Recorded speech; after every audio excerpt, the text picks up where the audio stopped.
Vă salut și eu cu pace. Mă bucur să fim împreună în această a doua duminică, cred, din anul 2025. Dragii mei, încă suntem la început de an, dar timpul trece și trece repejor. Imediat sărbătorim jumătate de lună din anul acesta, înseamnă că s-a scurs timpul, nu vrea să stea pe loc și asta ne responsabilizează mai mult, mai ales că Dumnezeu are așteptări din partea fiecăruia dintre noi. Vreau în această seară să citesc un pasaj din Cartea Evrei, din capitolul 10. O să citesc doar două versete, versetul 24 și 25. Evrei, capitolul 10, versetele 24 și 25. Dacă aveți la dumneavoastră Scriptura, varianta aceasta de hârtie, puteți să o deschideți la pagina în Biblie 1182. Și cuvântul lui Dumnezeu zice în felul acesta: să veghem unii asupra altora, ca să ne îndemnăm la dragoste și la fapte bune. Să nu părăsim adunarea noastră, cum au unii obicei, ci să ne îndemnăm unii pe alții, cu atât mai mult cu cât vedeți că ziua se apropie. Așa cum puteți vedea în PowerPoint-ul proiectat, astăzi vreau să vă vorbesc despre importanța sau necesitatea unui părinte spiritual în viața de credință. Și vreau în introducere să vă spun că pasajul pe care l-am citit, cele două versete, fac parte dintr-un pasaj mai mare, mai amplu, în care autorul cărții îndeamnă pe creștinii evrei, în versetul 22 să se apropie de credință, să se apropie de Dumnezeu cu credință, iar în versetul 23 să țină fără șovăire la mărturisirea nădejdilor. Și apoi versetul 24, cel pe care l-am citit, și 25, introduce ideea aceasta de a ne purta de grijă unii altora, de a ne veghea unii pe alții, ca să ne îndemnăm, să ne provocăm să facem fapte bune și să arătăm dragoste unii altora. Și în seara aceasta aș vrea să ne oprim mai mult asupra ultimului îndemn pe care îl dă autorul cărții, asupra acestui îndemn la veghere unii asupra altora. Și mă gândeam, atunci când am lucrat la acest mesaj, la faptul că atunci când eram adolescent și am simțit din partea lui Dumnezeu că trebuie să mă apropii de El și că trebuie să încep să Îl slujesc, foarte important pentru mine la momentul acela a fost să fiu înconjurat de oameni maturi, de oameni care să aibă o influență pozitivă asupra mea. Nu a fost totdeauna ușor lucrul acesta, pentru că la acea vârstă nu mă lăsam înconjurat de toată lumea sau de oricine, dar chiar și în momentele în care am avut sentimentul că nu sunt aproape de oameni sau nu sunt oameni aproape de mine, am simțit că Dumnezeu mă ține lângă El pentru că a trimis oameni importanți, oameni frumoși, oameni care, indiferent de vârsta pe care o aveau atunci când erau trimiși de Dumnezeu, găseau o cale să ajungă la inima mea și să mă sfătuiască, să mă îndemne și să vegheze asupra mea. Chiar încercam așa să mă gândesc la oamenii care au avut un impact în viața mea de-a lungul vieții și mi-am dat seama că Dumnezeu a folosit și oameni tineri, foarte tineri uneori, poate și mai tineri decât mine, dar uneori a folosit Dumnezeu oameni foarte în vârstă, oameni cu care n-aș fi avut în mod normal ce să discut. În mod special mi-aduc aminte de un frate din biserica în care am copilărit, un om care iubea foarte mult tinerii și care ne căuta, făcea eforturi să vină, să ne găsească, să ne viziteze, să aducă ceva atunci când ne vizita, tocmai în ideea asta de a investi în noi și în mine, în cazul meu.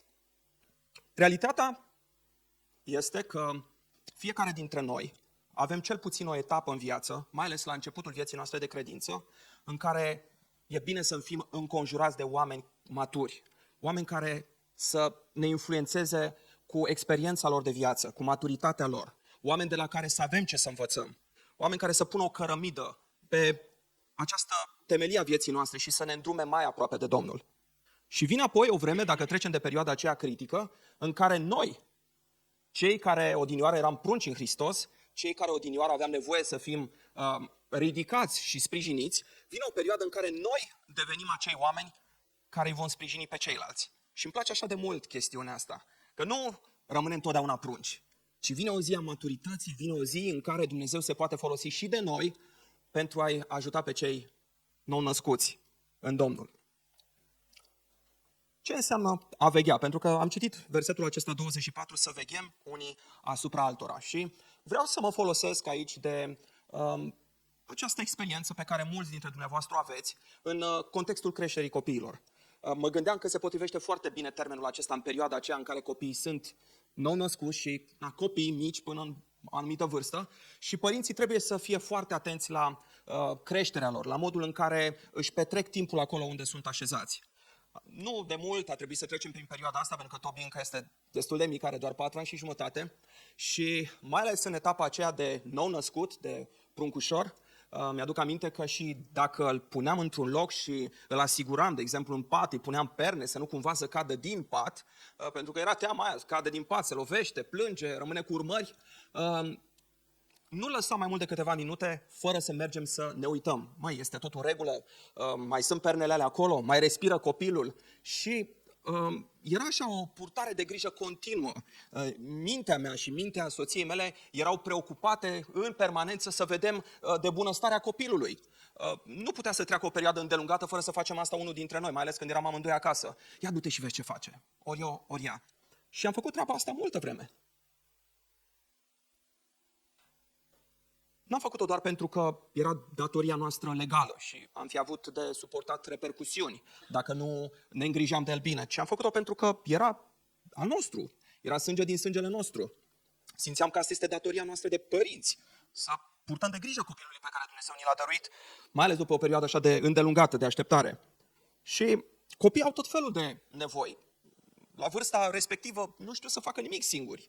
Nu știu să mănânce singuri, nu știu să se schimbe singuri, nu știu să spună ceea ce au nevoie și de multe ori trebuie să încerci o variantă și alta până să-ți dai seama care este modul lor de a comunica și sunt foarte multe lucruri pe care trebuie să le facă un părinte, mai ales în perioada aceea a vieții copilului.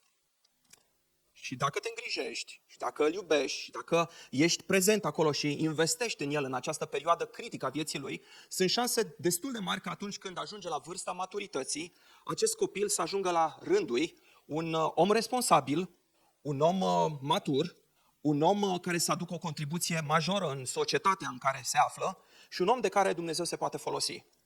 De aceea este foarte important să veghem asupra lor și e destul de ușor să ne gândim la termenul acesta când facem analogia cu viața aceasta de părinte, copil sau frate mai mare, frate mai mic, de multe ori și frații mai mari sau surorile mai mari se ocupă de cei mai mici din familia lor.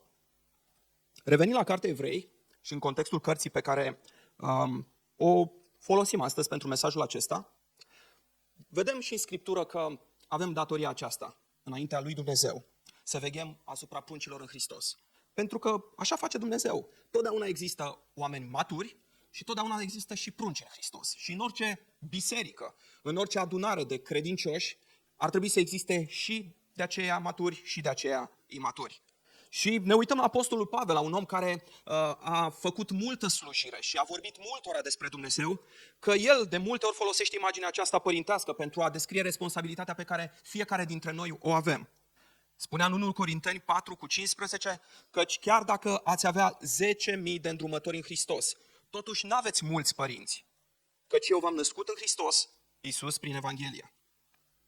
A veghea asupra noilor născuți în Hristos nu înseamnă că trebuie să ne depășim atribuțiile și să ajungem să-i controlăm pe oamenii pe care Dumnezeu i-a scos în cale, ci e vorba de acea purtare de grijă, dorința aceea de a ajuta să crească drept în credință la început de drum, cu dragoste, cu îngăduință, să le oferim îndrumare, sprijin, încurajare atunci când întâmpină greutăți sau când au întrebări și nu înțeleg anumite lucruri, fiind la început de drum. Și stăteam și mă gândeam ce înseamnă să fii părinte spiritual pentru cineva sau poate că termenul frate mai mare sună altfel pentru voi, da, frate mai matur în credință și am ales câteva domenii în care putem să ne implicăm și putem ajuta și mă bazez pe faptul că aici în adunare, la acest moment, ne cunoaștem în care ne aflăm. Unii dintre dumneavoastră, probabil că evaluându-vă, vă ziceți, am ceva ani de când sunt pe calea lui Dumnezeu, am studiat Scriptura, am avut părinți spirituali, nu mă mai simt un prunc în Hristos, cred că aș putea să fiu un frate mai mare, o soră mai mare, un părinte spiritual pentru cineva. Alții știți că nu veniți de multă vreme în biserica aceasta și sunteți la început de drum, sunteți în perioada aceea în care aveți mare nevoie de ajutor, să stăm de vorbă, să ne întâlnim, să studiem cuvântul, să puneți întrebări, să primiți rugăciuni și tot ceea ce este nevoie și necesar pentru această etapă din viața dumneavoastră. Dar este bine să trecem prin această întrebare ce implică a fi un părinte spiritual, pentru că e bine să avem câteva direcții atunci când o facem. Și cred că un lucru foarte important și esențial pentru începutul vieții de credință a cuiva este să te rogi cu acele persoane. Să te rogi pentru ei, dacă ai luat asupra ta responsabilitatea să te îngrijești de cineva, este bine atunci când stai în prezența lui Dumnezeu și te rogi pentru viața ta, pentru familia ta, pentru slujirea ta, să îi aduci înaintea lui Dumnezeu și pe aceștia, pe noi născuți, pe prunci în Hristos, să-i spui lui Dumnezeu: Doamne, fii cu mine în procesul acesta, Doamne, poartă-le de grijă, eu sunt doar un îndrumător, eu nu știu dacă o să fac față tuturor provocărilor, dar am mare nevoie ca Tu să fii cu mine, să te pregătești în rugăciune, dar de asemenea să te și rogi cu ei. Poate că ai observat că noi veniți pe calea Domnului au dificultăți să se roage. Dacă îi pui să se roage, nu-și găsesc cuvintele. Le este așa de greu să o facă. Unora le vin și emoțiile, alții n-au experiența aceasta din familie și pur și simplu nu reușesc să rostească o rugăciune cap-coadă. Dar dacă stai lângă ei și de la întâlnire la întâlnire începi totul cu o rugăciune și te rogi simplu, te rogi așa cum o faci de obicei, ei ascultă și stând lângă tine și auzindu-te pe tine, făcând asta o dată, de 2 ori, de 10 ori, la un moment dat vor copia acel model. Așa cum copiii noștri copiază anumite expresii de la noi când nici nu ne așteptăm, așa fac și prunci în Hristos de la cei pe care aleg să le fie părinți spirituali. Cum mai putem să ne ocupăm de prunci în Hristos? Trebuie să fim pentru ei un exemplu de urmat. Cuvintele noastre la început de drum sunt importante, dar mai mult acțiunile noastre sunt importante. Și poți să-i spui multe despre ce ar trebui să facă la început de drum. Poți să le deschizi Biblia și să-i pui să-și noteze pe caietelul lor idei și tot felul de chestiuni de genul ăsta. Dar cred că și mai ușor învață când ei văd acele lucruri pe care tu le spui, le predai. Când le văd efectiv în viața ta, în acțiunile tale, în tot ceea ce faci. Ne uităm la Pavel, care vorbea cu ucenicul lui, cu Timotei, cu pruncul lui, și spune acolo în 1 Timotei 4:12, nimeni să nu-ți disprețuiască tinerețea, și apoi îl îndeamnă să fie o pildă pentru oamenii din jurul lui, pentru credincioși. O pildă în vorbirea lui, pentru că noul născut are nevoie să învețe și să vorbească, să mai scape de niște expresii de alea pe care le are de hăt și greu să renunțe la ele și trebuie să-și cizeleze limbajul și trebuie să te audă pe tine. Păi ok, dacă acolo nu pui o înjurătură, ce pui în locul ei? Aha, ok. În purtare, în orice situație. E fain când poți să duci procesul acesta în toate domeniile vieții, să-l iei cu tine în slujirea pe care o faci, să-l iei cu tine poate într-o treabă pe care o ai pentru tine sau familia ta, să-l iei cu tine în familie și să le expui la cât mai multe situații ale vieții tale ca să vadă ce purtare ai tu. În dragoste, pentru că realitatea este că în viața aceasta, în vremurile în care trăim, dragostea este o chestiune foarte superficială. Dragostea este ceva redus la ceva emoții pe care le ai pentru o perioadă și după aia dispare, dar dragostea Scripturii este ceva mult mai profund, este ceva ce nu trece, este o alegere pe care o facem zilnic și oamenii aceștia trebuie să o vadă în mine și în tine. Unii dintre ei poate n-au experimentat dragostea de care vorbim niciodată și dacă n-ar vedea-o la tine în mod practic, oare cum ar putea o experimenta în viața lor? Exemplu în credință, exemplu în curăție și lista poate continua. Ce implică să fim părinți spirituali sau frate mai mare, soră mai mare? Să arăți răbdare și blândețe în procesul acesta de îndrumare. Când mă gândesc la etapa aceasta în care mă aflu cu băiatul meu, care pune o grămadă de întrebări. Da, de ce? Și după ce îi răspuns, cât știi tu de simplu, dar cu argumente, urmează un nou, dar de ce? Și făcând chestiunea asta și el vrea să tot descopere, să se asigure că înțelege și că își dezvoltă limbajul, la un moment dat simți așa că îți cam pierde, dispare răbdarea și parcă îți vine să îl trimiți. Dacă maică-ți mai încolo, ia mai du-te tu și la maică ta. Zâmbiți înseamnă că nu se întâmplă doar la noi treaba asta. Și e nevoie de răbdare. Nu se cresc copiii nici ai noștri, nici spirituali ușor. Unii dintre ei sunt mai ușor de abordat, alții sunt mai dificili, fiecare are bagajul lui. Unii când povestesc despre copiii lor, pare așa puțin genul, bă, dar chiar așa, e simplu, a fost pentru tine. Alții când povestesc, zici, slavă Domnului, al meu nu e chiar așa. Copiii sunt diferiți și așa sunt și copiii pe care ni dăruiește Domnul. Când intră în biserică, nu e unul ca celălalt. Să zici, știu ce am de făcut, ca ăla de dinainte, exact așa o să fac. Nu merg lucrurile și uneori trebuie să ai răbdare, uneori trebuie să fii blând, că uneori merită o palmă după ceafă, nu? Dar trebuie să ai blândețe și să ai răbdare și să stai cu ei și să le dai ocazia să se descarce. Ne uităm la Pavel, de asemenea, vorbim tot cu Timotei pe subiectul acesta, 2 Timotei 2, versetele 24 și 25, și îl învăța Pavel pe ucenicul lui, robul Domnului nu trebuie să se certe, ci să fie blând cu toți, în stare să învețe pe toți, adică pe toată lumea, indiferent de cum e. Plin de îngăduință, răbdătoare, să îndrepte cu blândețe pe potrivnici, în nădejdea că Dumnezeu le va da pocăința ca să ajungă la cunoștința adevărului. Pentru că și ca părinte al unui copil acasă și ca părinte a unui prunc în Domnul, îți dorești să-l vezi ajungând la un nivel. Aici se vorbește de să ajungă la cunoștința adevărului și de fapt asta este dorința noastră. Pentru copiii noștri și copiii spirituali pe care ni dă Domnul să ajungă la un moment dat să îmbrățișeze adevărul lui Dumnezeu și să-l trăiască. Și să-i vezi de la un moment dat că nu mai pun întrebările alea cu de ce și da de ce, ci pur și simplu îi știu și încep să trăiască și să aplice. Și apoi, ce mai putem face ca părinți spirituali? Să încurajăm în permanență să crească în credință, să studieze Scriptura și să se apropie mai mult de Domnul. Pentru că lumea în care trăim este o lume care acaparează și mai ales acum nu e foarte ușor, foarte greu să fii acaparat. Nu trebuie decât să lași un device pornit pe un canal de socializare și deja trec 2-3 ore așa, fără să te gândești. De multe ori trebuie să faci efortul ăsta, să tragi de ei, să-i suni, să îi întrebi de sănătatea spirituală, să treci cu vederea că iar n-au citit din Biblie, să treci cu vederea că nu prea au împlinit sfaturile pe care le-ai dat și să continui să investești în ei cu așteptarea asta plină de credință că vine o zi în care ei vor trece la nivelul următor. Pentru copilul tău de acasă sunt convins că cei mai mulți dintre voi, cei prezenți de aici, faceți asta. Pentru copii spirituali, pentru pruncii pe care ne trimite Domnul. Aveți energia, puterea, răbdarea, dorința aceasta de a încuraja să crească până îi vedem ajunși acolo, la stadiul acela de oameni mari? Prin urmare, da, datoria noastră, așa cum am citit, așa cum am văzut în Scriptură, este să veghem unii asupra altora și asta trebuie făcută cu multă dragoste, cu iubire, nu cu o atitudine de severitate, ci mai degrabă ca niște frați și surori mai maturi în Domnul, care îi urmează în calea aceasta a credinței. Pasajul pe care l-am citit merge mai departe și spune să veghem unii asupra altora ca să ne îndemnăm la dragoste și fapte bune.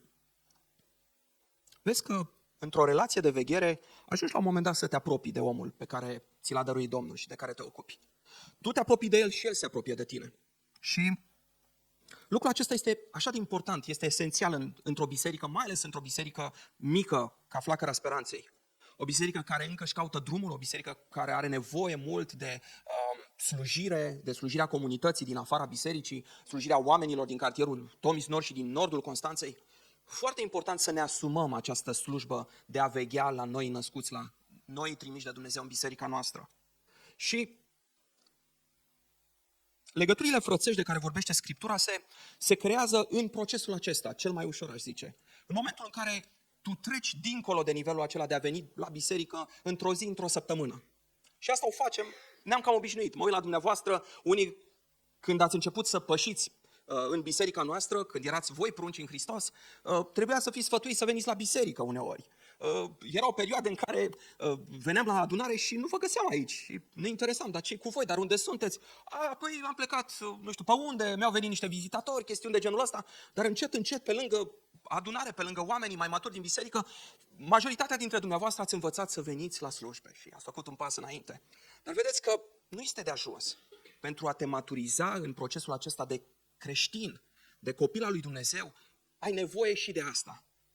Să ajungi la un moment dat să veghezi tu pe alții. Și făcând chestiunea asta, se ajunge să avem legăturile acelea frățești de care vorbește Scriptura.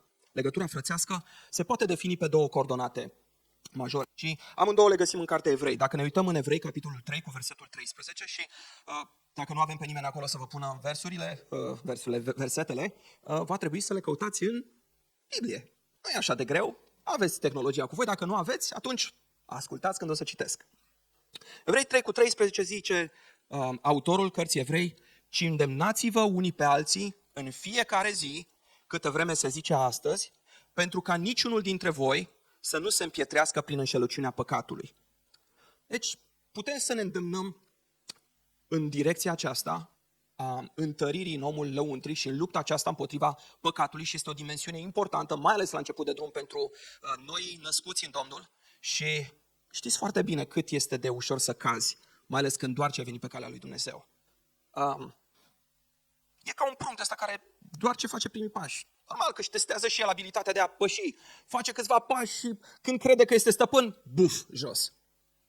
Lucrurile nu stau foarte diferit și în dreptul celor care vin de puțină vreme pe calea Domnului. merg, există dorință să pășească, dar vin momentele de slăbiciune, vin momentele cu care nu sunt obișnuiți să se confrunte și ce fac? Neștiind ce să facă, ar vrea să facă față, de obicei nu reușesc, cad și căderile acelea provoacă stări, provoacă suferințe și au nevoie să fie cineva să se ridice din starea aceasta, să încurajeze, să le spună, hei, știu prin ceea ce treci și eu am fost pe acolo. Nu ne schimbăm peste noapte, e drept, Dumnezeu își face lucrarea, dar este un proces, trebuie să rămânem lângă Domnul și fiindu-i sprijin pentru ei și ajutându-i să se ridice, pentru că asta este mai greu, să se ridice din starea respectivă, le dăm șansa să mai pășească înainte, să mai înainteze. Și apoi, vegherea aceasta unii asupra altora pentru ca să ne îndreptăm, așa cum zice versetul 24, la dragoste și la fapte bune. De ce la dragoste și de ce la fapte bune? Pentru că stăteam și mă gândeam așa că dragostea este, din multe puncte de vedere, importantă și esențială, pentru că este rădăcina. Vezi, dacă ai în tine dragostea asta, apoi ți-e ușor să faci și partea a doua a faptelor bune. Dacă ai motivația cu tine, se văd și urmările motivației. Dacă rădăcina de acolo din pământ este sănătoasă, și ceea ce iese de acolo este sănătos. Și vezi, vorbeam la începutul mesajului că lumea în care trăim noi nu ne învață ce este dragostea adevărată. Noi învățăm ce e dragostea adevărată în relația noastră cu Dumnezeu. Un Dumnezeu care nu renunță la noi indiferent de cât de buni sau răi suntem noi. Un Dumnezeu care investește în noi și atunci când noi am renunțat la noi. Un Dumnezeu care cheltuiește resurse pentru noi. Își pune slujitorii lui, îngerii lui să vină și să fie alături de tine. Alteori trimite corbii lui, adică oamenii aceia buni care te caută până și în pustiu vieții tale să-ți aducă hrană. Uneori fizică, alteori hrană spirituală. Dumnezeu cheltuiește pentru tine. De ce? Pentru că te iubește. Și înveți dragostea asta privind la Dumnezeu, în relația cu Dumnezeu, dar la un moment dat, pentru că tu știi ce e dragostea, tu trebuie să-L înveți pe pruncul acesta ce e dragostea adevărată. Și să înveți ce înseamnă să slujești și să faci faptele prin motivație, nu că e obligație. Că vin unii la adunare și zic, ok, și acum dacă m-am întors la Dumnezeu, ce trebuie să fac? Și noi cădem în plasa aia să le spunem, ei, de acum nu trebuie să mai fumezi, de acum nu trebuie să mai bei, de acum nu trebuie să te mai încerci, să nu mai înjuri. Și da, sunt lucruri pe care n-ar trebui să le mai facă un om care s-a întors la Domnul. Dar mai bine trebuie să-i spui omului aceluia, ei, știi ce trebuie să faci? Să rămâi lângă Domnul în fiecare zi. Și să asculți ce vrea El să zică. Ce te sfătuiește El. Și dacă tu ești părintele lui spiritual sau fratele lui mai mare și te simți responsabil asupra lui, poți să-i spui, uite ce mai vrea Dumnezeu de la tine. Să rămâi într-o relație cu mine zilnic, să ne auzim la telefon, să ne vizităm, să ne întrebăm de sănătate. Și stând lângă El, omul acela căruia poate nici nu i-ai spus că trebuie să renunțe la tutun și la băutură pentru că îl cunoaște pe Dumnezeu și dragostea lui prin tine, ajunge el să arunce țigara, ajunge el să zică mie silă de băutură. Și astea sunt cele mai extraordinare eliberări pe care le face Dumnezeu, alea naturale. Expresia aceasta din textul pe care l-am citit, să ne îndemnăm la fapte bune, se poate înțelege și mai bine dacă ne uităm la traducerea originală, pentru că, așa cum zicea și Vasilica mai devreme, uneori traducerea inițială nu e atât de completă și nu înțelegem totul. Și nu o să intru în chestiunile tehnice. Am făcut eu munca asta și vreau să vă spun că dacă ne uităm la partea originală, apare un termen pe care și în limba română îl înțelegem oarecum. Paroxism. Și asta tradus ar fi intensitate maximă, punct culminant, la care ajunge o emoție, un sentiment, o stare, un proces, o acțiune în desfășurare.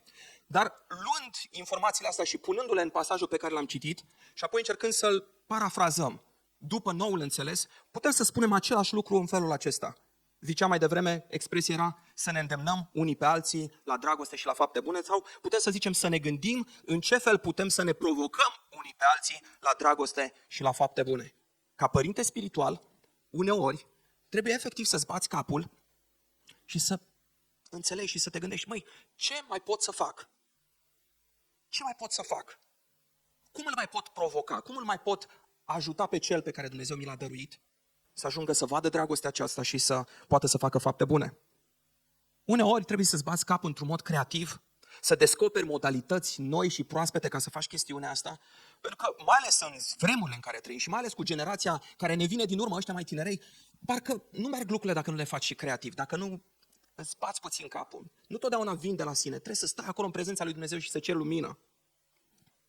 Să-ți dea Dumnezeu puterea și să-ți dea modalități noi și proaspete să-ți manifesti dragostea asupra lui într-un mod în care să îl impacteze și impactul acela să-i schimbe viața. Ca apoi el la rândul lui să poată să experimenteze același gen de dragoste. Vă aduc aminte că dragostea nu este doar o emoție, așa cum ne prezintă societatea în care trăim, ci până la urmă este un act al voinței și trebuie să-L înveți asta și pe pruncul lui Hristos. Nu totdeauna ți-e ușor să iubești pe cei din jurul tău. Aș zice că uneori ți-e mai la îndemână să nu o faci. Chiar dacă vorbim de cei care sunt din familia noastră fizică. Sunt zile în care, dacă suntem onești unii cu alții, ne cam vine să... Puncte, nu mai zicem, nu? Știți voi, aveți acolo în cap niște variante. Nu prea sunt variante biblice, dar ne vine pentru că nu este ușor să ne arătăm dragostea în fiecare zi. În unele zile este mai greu decât în altele. Și ce facem în acele zile? În acele zile în care ne este greu, alegem să iubim. Ne punem voința la lucru. Vorbim cu Domnul și zicem, Doamne, mi-e atât de greu astăzi să fiu blând, mi-e atât de greu să vorbesc cum trebuie, mi-e atât de greu să... Dar te rog, dă-mi energia, dă-mi putere, ajută-mă, chiar dacă o voi face mecanic, ajută-mă să fac asta, pentru că așa trebuie să fac. Biblia ne poruncește până la urmă să ne iubim unii pe alții. Cine o să-L învețe pe El? Cum este cu dragostea asta dacă nu ești tu cel care se anevoiește și face efortul ăsta zi de zi? Atunci o să priceapă și El. Și o să devină mai matur și mai stabil. Și apoi, în încheierea mesajului, aș vrea să ne uităm și la următorul verset, care spune despre a nu părăsi adunarea. Spune aici să nu părăsim adunarea noastră cum au unii de obicei. Și sunt momente în care, auzind textul acesta, predicatorii vor spune că aici se vorbește despre cei care pleacă din biserica cu tare sau cu tare și că asta nu este bine să o facă și nu este neapărat greșit. Dar înțelesul din pasajul acesta are de-a face de a nu părăsi contextul acesta de a ne întâlni unii cu alții. Și dacă vorbeam în versetul 24 de a veghea unii asupra altora, de fapt, versetul următor este o încurajare de a continua procesul acesta non-stop. Să nu părăsim contextul acesta de a fi unii aproape de ceilalți. Când eu sunt în relația aceasta de părinte pentru el sau ea, când dumneata ești în relația aceasta, împlinești dorințele Domnului cu privire la pasajul pe care l-am citit. Să nu părăsim contextul acesta pentru că este singurul context în care eu, părintele spiritual, și el, copilul, pruncul în Domnul, pot împlini voia lui Dumnezeu cu privire la viața lor în momentul acela. Cum este oare cel mai ușor să veghem unii asupra celorlalți dacă nu în obiceiul acesta de a ne întâlni, de a ne interesa unii de ceilalți, de a ne bate capul unui pentru ceilalți? E la îndemână în momentul în care ne asumăm această realitate. Și trăim o vreme în care parcă e greu să faci asta. Și ți-e mult mai ușor să renunți. Păi când te uiți la programul tău zilnic, de luni până vineri, sâmbătă, știi câte ore trebuie să muncești?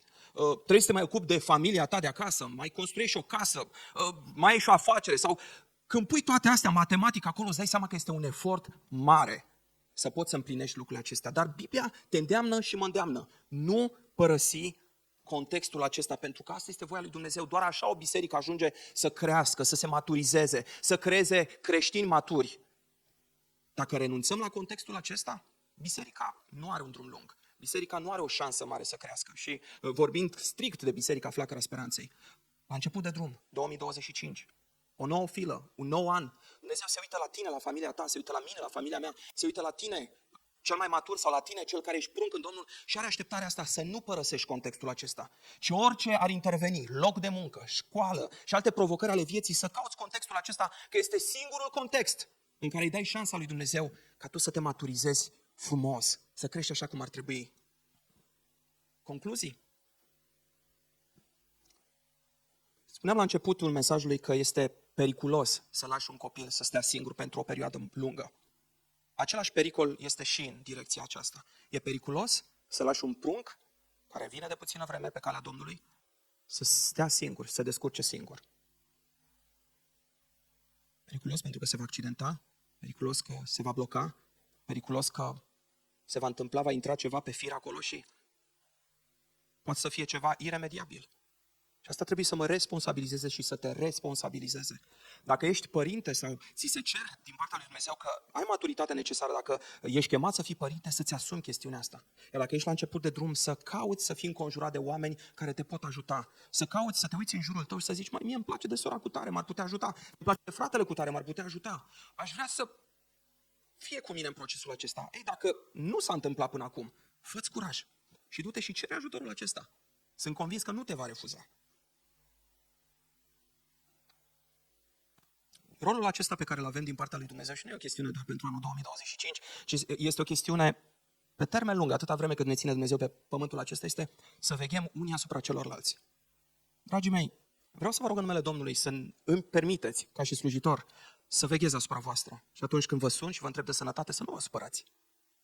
Să nu vă gândiți, da, de ce mă controlează, de ce mă sună atâta? Nu o fac niciodată cu dorința aceasta să știu totul despre tine, ci chiar o fac cu dragoste și cu dorință sinceră de a mă asigura că ești bine. Așa că te rog în numele Domnului, permitem ca slujitor mie, lui Vasilică și altora care suntem în echipa aceasta de slujitori să facem lucrarea aceasta. Dar, pe de altă parte, nu așteptați doar ca noi să o facem. Mă uit la unii dintre voi și știu că nu mai sunteți prunci. Da, nici nu sunteți maturi din toate punctele de vedere, dar aveți mult mai mult decât au pruncii în Hristos. Dumnezeu deja are așteptări de la voi. Deja are așteptări de la familia ta, de la tine, de la tine, de la tine. Tu cel care auzi azi cuvântul, ca în anul 2025 să faci pasul acesta prin credință, să te uiți în jurul tău și să zici, ok, aș putea să fac asta. Și să chem pe cineva la tine acasă, să ieși cu cineva la un suc, să începi să te rogi cu cineva, să începi să citiți Biblia împreună, o Evanghelie, psalmii, și de acolo să porniți niște discuții despre Domnul. Luați-vă în serios această responsabilitate. Zice Scriptura, în sfârșitul versetului 25, că vedeți că ziua se apropie. Treaba asta nu o să putem face la nesfârșit. Vine o zi. În contextul nostru, ziua este mai aproape decât a fost în 2024. Că a mai trecut ceva timp. Nu știm. Poate că e chiar 2025. Știe cineva? Nu știe nimeni. Poate că anul 2025 este ultimul nostru an. Și apoi se împlinește Scriptura. Poate că mai avem ceva răgaz. Nu avem idee. Dar oricum, ziua se apropie. AMR și cifra aceea scade și scade și scade. Ținând cont și de realitatea aceasta, îndemnul de a veghea unii asupra celorlalți este și mai important și mai strigent.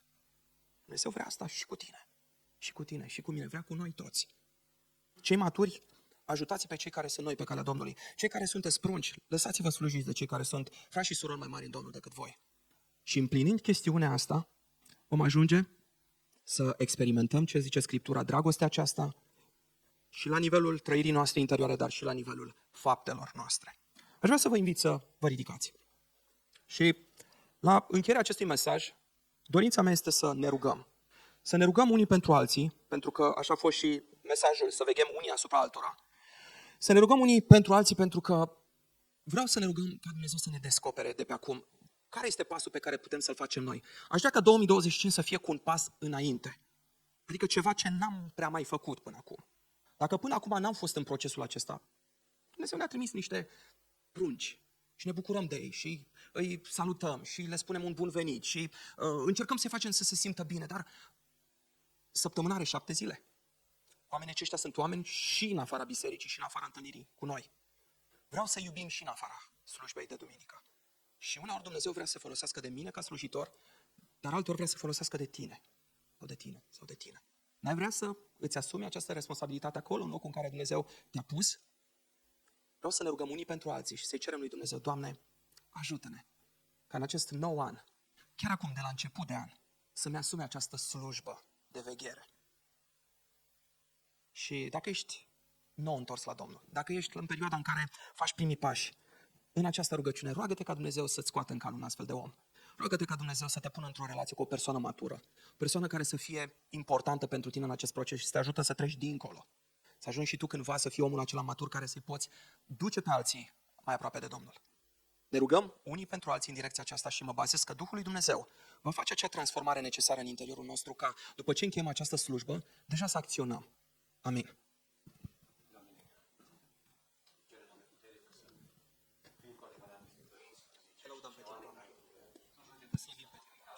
Îți mulțumim, Iisuse, pentru tot ceea ce Tu ai pregătit. Îți mulțumim, Doamne, pentru că Tu nu ne lași, Doamne. Îți mulțumim că Tu ești în controlul tuturor lucrurilor. Îți mulțumim, Doamne, pentru că Tu vrei să intervii, Doamne, în dreptul nostru al fiecăruia și noi suntem cei care suntem astăzi la adunare, pentru cei care am auzit mesajul. Doamne, ridică-ne din stările în care ne aflăm, ridică-ne, Doamne, din obișnuitul nostru, din scuzele noastre obișnuite și te rog, du-ne, Doamne, în nivelul următor. Te rog, binecuvânt Lucrează-ne și ajută-ne să putem să le punem la dispoziția ta. Mă rog ca pe cei pe care tu îi crescut la un nivel de ajuns necesar să-i ajuți, Doamne Dumnezeule, să-și asume această responsabilitate. Mă rog, Doamne Dumnezeule, pe cei care au obosit să facă slujba aceasta, să le dai energia și puterea să continue să o facă. Mă rog pentru noi veniți, Doamne, întărește și îmbărbătează și ajută-i, Doamne, să se simtă slujiți, iubiți, binecuvântați, îndrumați, Doamne, și ajutați să treacă dincolo, Doamne. Îți mulțumesc, Doamne, pentru că Tu ai toate aceste lucruri în control și îți mulțumesc că ești gata să intervii și să faci lucruri mari, Doamne.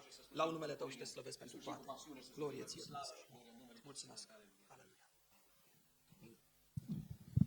Amin. Puteți să vă așezați. Mulțumim Domnului pentru cuvântul acesta. Mulțumim, Gabi. Dumnezeu ne cheamă pe toți să nu trăim doar pentru noi, ci să fim o binecuvântare pentru lume. Să căutăm, să ne gândim cum putem noi să ajutăm pe cineva, cum putem să îndrumăm pe cineva în deciziile vieții, cum putem să fim doar un sprijin. Numai poate uneori trebuie doar să ascultăm pe cineva. Gândiți-vă săptămâna aceasta și faceți și ceva practic. Propuneți-vă în săptămâna aceasta să fiți ca un părinte pentru altcineva. Asta înseamnă că trebuie să ieșim din logica aceea că doar trebuie eu să fiu sătuit, ajutat, îndrumat, răbdat, susținut în rugăciune. Și să zic, am și eu ceva ce pot să dau.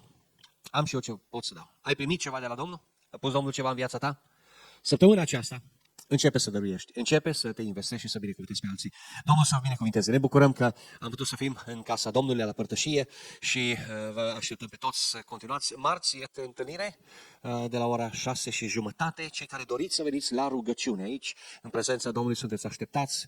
Rugăciune, părtășie cu Domnul, încurajare reciprocă, marți seara la 6:30 și, desigur, duminică vă așteptăm pe toți în casa Domnului de la ora 5. Să aveți o seară frumoasă, o săptămână nouă plină de har și plină de prezența lui Dumnezeu. Amin.